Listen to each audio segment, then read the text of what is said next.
Welcome back to your sports news. Now, the U.S. Open has reached the business end of the tournament and the cream of world tennis has risen to the top. Former champions Alcaraz, Djokovic, Sabalenka, Swiatek and Osaka are still standing and are playing great tennis. And to talk all things tennis now, we have brought in tennis analyst Bruce Davidson, who joins us now virtually. Bruce, a very good morning to you. Thanks for joining us and a warm welcome to Morning Live. Thanks so much. Good to be on the show and hello to everybody. Now, Bruce, when you look at this year's U.S. Open, what's the most defining storyline for you? Is it the rise of a new champion or the survival of the old guard? Well, I think this tournament has definitely been a unique one.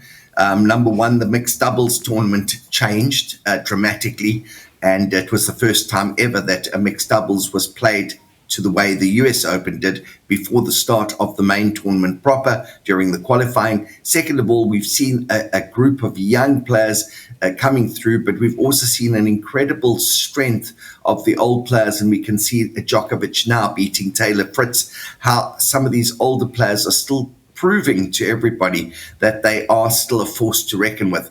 The women's singles has been a very, very strong competition in particular, and all the quarterfinalists that made the last 8 players that made the quarterfinalists in the women's singles, every single one of them had reached the Grand Slam final somewhere in their career. Shows you the absolute class and the strength of the women's draw.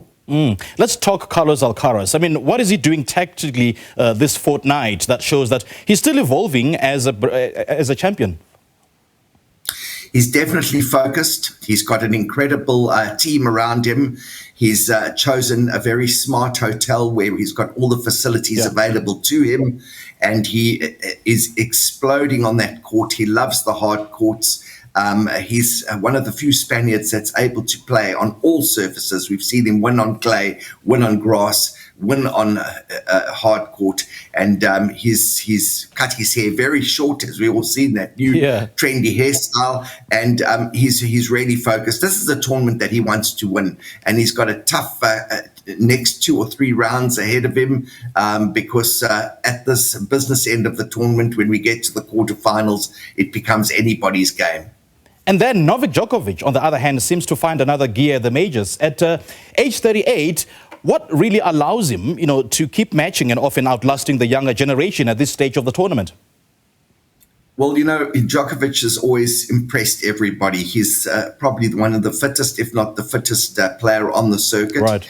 He knows at his age he's got to put a lot in, and he's got this incredible love for the hard courts. We've seen him win so many Australian Opens, and he knew now going into New York that if he ever was going to get that all-time Grand Slam record, this probably was his only chance. And him beating Taylor Fritz, who's in form in that 4 sets earlier today, definitely proved that he's a force to reckon with. And I think Alcaraz in their semi-final is going to have his hands full, but I do think that Alcaraz will have the edge. Yeah, and for argument's sake, if we're looking at a possible Djokovic-Alcaraz showdown, where do you see the margins lying? Is it the serve patterns? Is it return positioning or the mental fitness at the 5th set? Well, I think the explosiveness of Carlos Alcaraz is going to trouble Djokovic, but Djokovic is a very smart, strategic player. He's got an incredible return of serve, which will counteract the big serve of Alcaraz.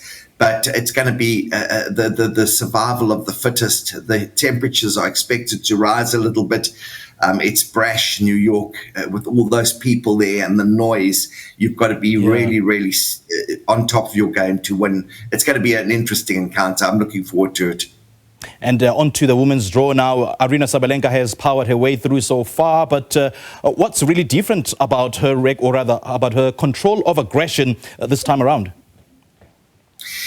She's the smartest hardcourt player this season. She's done so well.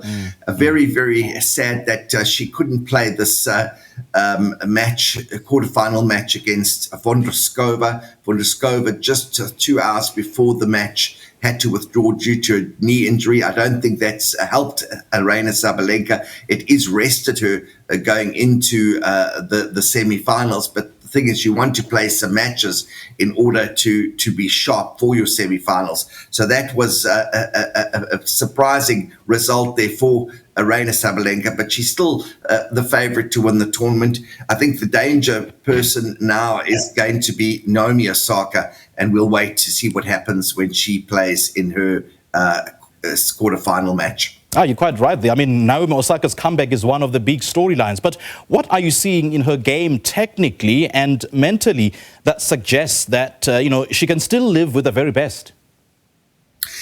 Well, she had an incredible run in Montreal, which she lost in the final there. That's one of the biggest tournaments on the circuit. She's broken up with her long-standing boyfriend, Cordia, the rapper who is the father of her child. She's very happy in her space with her child, and I think she's just got a love for the game, and that's turned things around. I was speaking to her agent, Stuart Duggett, and he said to me that it was the love for the game that has made her now the player that she is at the moment. And she knows that she's won in New York, she knows she's won Grand Slams, and she knows she's capable of being a world number one again, and she just wants to be right there.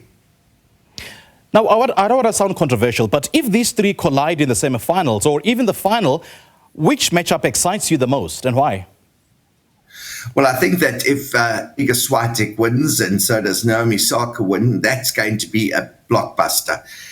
We know that Naomi Osaka is playing such great tennis. She's won in New York, and she's got the Americans behind her.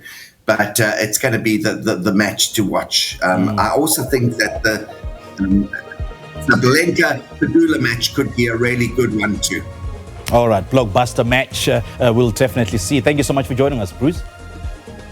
Thank you. All right, that was tennis analyst Bruce Davidson speaking to us about the U.S. Open that's currently underway.